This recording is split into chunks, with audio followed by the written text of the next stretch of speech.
వచ్చేసా కంగారు పడగండి. దేనికిరా లైట్లు ఏం పనిలేదు నీకు? కొత్త బండి లైట్లు బియ్యాలా? కొత్త బండి పొద్దున్నే బేవర్స్ గాళ్ళు ఎక్కువైపోయారు. చచ్చా ప్లీజ్ మొత్తం నాకు మా ఊళ్ళు లైట్లు బియ్యమని వస్తారు కానీ ఒక్క సామాన్ తెచ్చుకోరు. వైర్ కాంచి లైట్లు సామాన్లు కూడా అన్నీ నేనే తీసుకురా. వాళ్ళు ఉత్త ఊపుకుంటే ఏదో వస్తారు. వీళ్ళని ఏం చేయాలి? కనీసం లైట్లు కూడా తీసుకురారు. లైట్లు బియ్యాలన్నటోళ్ళు సర్లే నాకాని సామాన్ అన్నీ ఉంటాయి. తీసిన వైరు ట్యాగులు క్లిప్పులు లైట్లు అన్నైతే నా కాడ ఉన్నాయి. వాడైతే మా ఫ్రెండే, బెస్ట్ ఫ్రెండ్. సర్లే అని పని అయితే మొదలు పెట్టినా. ఏమో అందరికి కలర్ లైట్లు అయితే బండికి అయితే కాళ్ళకాడేది తీస్తున్నా. ఈ బండి అయితే మా ఫ్రెండ్ది, సాయిరెడ్డిది. కొత్త బండి మొన్నే తీసుకుండు. కలర్ లైట్లు అయితే తీస్తున్నా కాళ్ళకాడ. ఈ కలర్ లైట్లు వచ్చేసి కలెక్షన్ అయితే డైరెక్ట్ ఫ్యూజ్ బాక్స్ నుంచి అయితే ఇచ్చేస్తారన్నమాట. హెడ్ లైట్లు ఆన్ చేస్తే డైరెక్ట్ కాళ్ళకాడ లైట్లు అయితే వెళ్ళిపోతాయి. సింగిల్ టైపు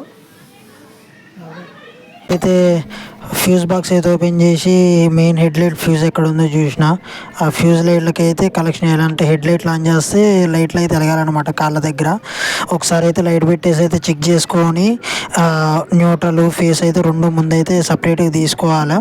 ఫేస్ అయితే డైరెక్ట్ ఫ్యూజ్ కంచి తీసుకుంటాం. న్యూట్రల్ అయితేనే సపరేట్ ఏదైనా బోల్ట్కి అయితే ఇచ్చేసుకోవాలి. బోల్ట్కి ఇచ్చేసుకొని మళ్ళీ ఒకసారి అయితే టెస్టింగ్ చేసుకోవాలి. స్లో తీసుకొని స్టెప్ ఆన్ హెడ్ లైట్ ఒకటే స్టెప్ ఆఫ్ చేయి, ఆన్ చేయి.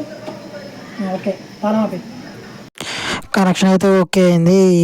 ఇటు సైడ్ లైట్కి అయితే ఈ వైర్ సరిపోద్ది. ఇంకో అటు సైడ్ లైట్కి అయితే వైర్ అయితే గుంజాలి. టోకర్ వైర్ అయితే తీసుకున్నాను నేను. టోకర్ వైర్ అనేది అయితే ఇది డీసీ ఆటోమొబైల్స్లో దొరకదు. ఇదైతే వచ్చేసి ఏసీ వైరు. ఆ టోకర్ వైర్ వేసి ఇప్పుడు ఈ ప్రెస్సింగ్ క్లిప్లు కూడా ఏసీకే వస్తాయి. ఎలక్ట్రీషియన్ షాప్ అయితే దొరుకుతాయి, బయట అయితే దొరకవు ఆటోమొబైల్స్లో. ఇవైతే ఏంటంటే లైట్లకి అయితే జాయింట్ వేయకుండా ఫ్రీగా డైరెక్ట్ ప్రెస్సింగ్ క్లిప్లు అనమాట. ప్రెస్ చేసుకుంటే అయిపోద్ది. ప్రెస్ చేసుకొని ఎక్కించుకోవడమే. సింపుల్గా అయితే ఉంటుంది. ఒక లైట్ అయినా ఫాల్ట్ అయినా కూడా మళ్ళీ తీసేసి ఈసారికి రెండోసారి వేసుకోవడానికి అయితే ఫ్రీగా ఉంటుంది. జాయింట్లు అన్ని టేప్ అయితే కూడా వీకే పని లేదు. వెనక లైట్ వెనకాల శుభ్రంగా గీక్కొని ఫేక్ ఎక్కేసేసి అక్కడైతే కాళ్ళ దగ్గర కరెక్ట్గా ఫోకస్ పడే దగ్గర అయితే అంటించాలి. నైట్ టైం అయితే విజువల్ సూపర్ ఉంటుంది. ఆంజమా ఎట్లుంది లైటింగ్? లైటింగ్ బట్టి సూపర్ వచ్చింది మా. ఈ రకంగా వస్తుందని నేను ఎప్పుడు అనుకోలేదు. ఎక్సలెంట్గా వచ్చింది. లైటింగ్ మాత్రం సూపర్ వచ్చింది మా, ఎక్సలెంట్గా వచ్చింది. వేరే లెవెల్. బండి మొత్తం కూడా కాళ్ళ దగ్గర, బ్రేకుల దగ్గర, క్లచ్ దగ్గర, సీట్ కింద వరకు కూడా లైటింగ్ పడుతుంది. లోపల ఉన్న లైటింగ్